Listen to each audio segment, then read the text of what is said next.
Il était une fois à Babylone, un jeune homme nommé Daniel. Il faisait partie des captifs d'Israël emmenés à Babylone par le roi Nabuchodonosor. Mais même loin de son pays, Daniel resta fidèle à Dieu.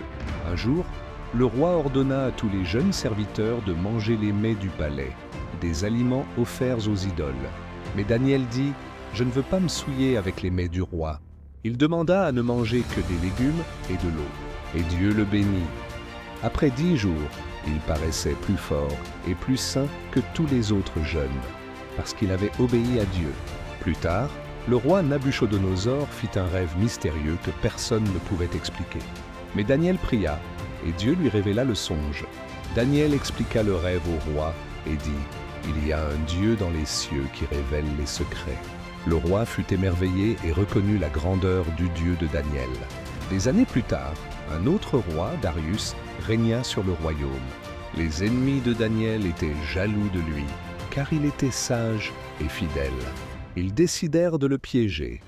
Ils firent signer une loi disant que personne ne devait prier un autre Dieu que le roi pendant 30 jours.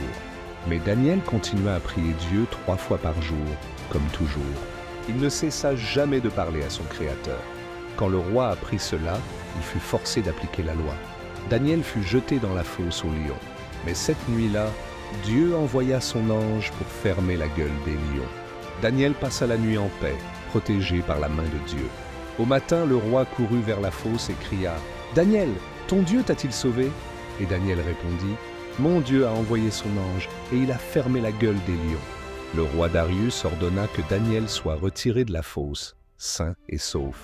Et il fit publier un décret disant « Le Dieu de Daniel est le Dieu vivant, éternel et puissant. » Leçon spirituelle. Même au milieu du danger, Daniel ne compromit jamais sa foi. Il resta ferme, confiant que Dieu protège ceux qui lui obéissent. La fidélité attire la faveur de Dieu et l'admiration des hommes. Verset clé. Mon Dieu a envoyé son ange et il a fermé la gueule des lions. Si tu veux avoir la foi et le courage de Daniel, écris dans les commentaires. Je crois que Dieu peut me protéger comme Daniel.